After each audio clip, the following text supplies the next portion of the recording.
People probably hear me all right without a microphone, but I will stand up so I can see what notes I've put down without putting my glasses on. And you know, I know I've only got 7 minutes. I'm going to waste a bit of time to start off with. And that is, I've been called some things in my time, a lot of things. One of the things I was called recently was by the Sun newspaper. They called me the looniest lefty because I got up and spoke about public rather than private, public being better.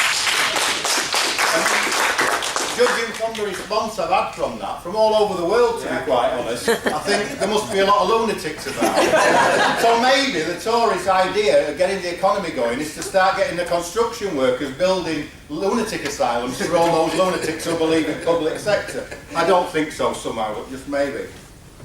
But something else I was called today, when I picked my name badge up, we called me Tosh McDonald. I thought, well, that could be quite, that could be taken in a bad way as well, especially if it had an A on the end. Now, an A on the end would be bad enough, but an A on the front would be even worse. But anyway, it's all about, the privatisation is all about ideology, and I think what's good is that this session today, the whole event of this session, is talking about public ownership. Because it's all right being against austerity, and one of the things we're accused of when we start talking to people, ordinary people in the pubs and in the workplace, is that we're always against stuff. We never for it. So we need to put a credible alternative, and public ownership is that. But I want to also pick up on a point that was made in the earlier session where somebody got on about all the cuts in public spending. Well, you know, I don't think there have been cuts in public spending. There have been cuts in public services. The spending's still there, and it's spending that's going to shareholders and privateers and profiteers. I think Owen Jones said that since British Rail compared to now, it's costing us 4 times as much. 4 times as much. And I know where them figures come from, and I know that's taking into account inflation.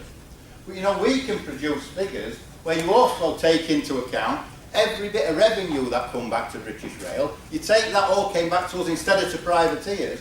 We can produce figures that show it was 12 times more expensive now than it was then. That's not 12%, it's 12 times more. So we're after fighting against this thing about public being bad and private being good.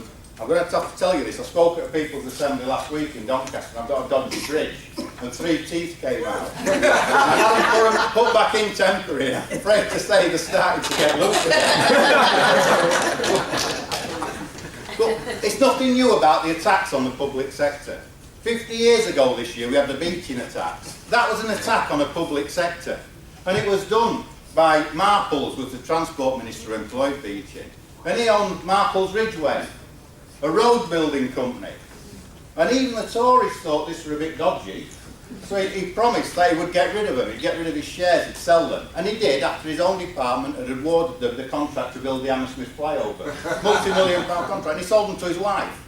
And then he didn't think it was 75, it was done for tax avoidance. He had a company offshore and done for tax avoidance. So there's nothing new in there. 50 years we've been attacked through Beecham. 30 years since the miners' strike. That was an attack on a public service. And when we talk about the electricity prices and what we're looking at now, 80% of our coal reserves are still down there. And it was an ideological attack on the miners and on the trade unions and on public ownership that took place at that time.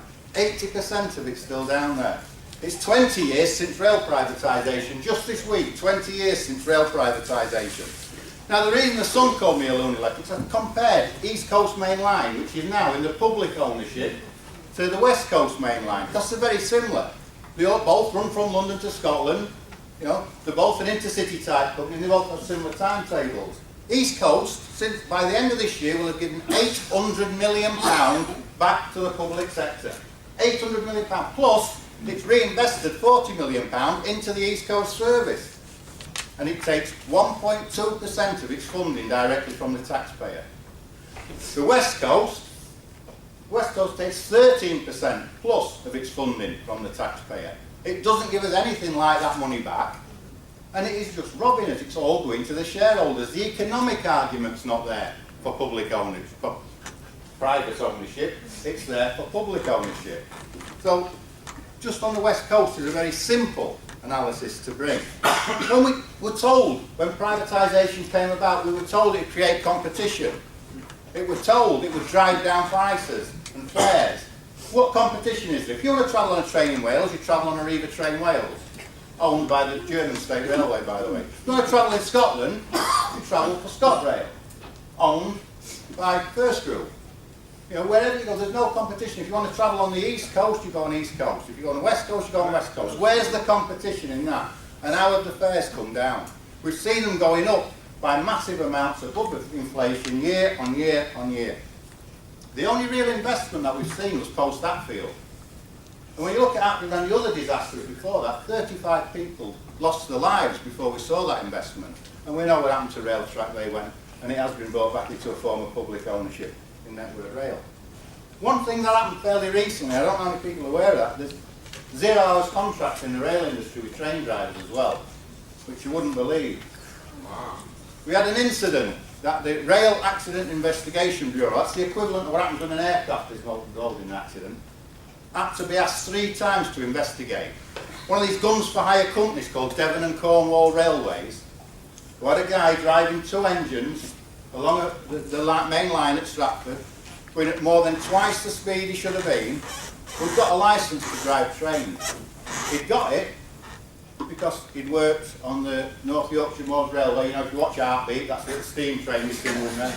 Never going at more than 25 miles an hour, and he'd got his licence to do that. So he was there, and he's actually training people for Devon and Cornwall Railways. Or he was, they've sacked him now, that's their solution to the problem once it's exposed. 3 times, one of our members had to push the Rail Accident Investigation Bureau to get them to actually investigate that. And now it's being investigated. More than twice the speed he should have been doing. Half of the safety devices on them locomotives weren't working or had been isolated. That's what privatisation brings in. The only real investment we have seen is paint. Well, it's not even paint, to put new coloured stickers on and they give new uniforms to people. That's the only investment that we've actually seen. Gas, electric, water, telecoms, all the same. They're putting prices up to us to pay for investment. Now, I'm not saying we should nationalise every single thing. There is a place for private investment. There's a place for the small business. No question about that. But, you know, I was always told that you speculate to accumulate, you invest to get the profit back later. With all the privatised utilities and the railway, what's happening is we're paying, we're speculating, we're making the investment, whether it's in higher fares, higher bills, or whether it's directly from taxpayer. But it's the private companies who are then accumulating afterwards. It's a robbery. It's filthy. I just want to speak one last thing before I sit down. It's from the last session I'll come on to. People talk, how do we get the young people to get involved? How do we get involved? I'll tell you how I got involved. I was brought up by my grandfather.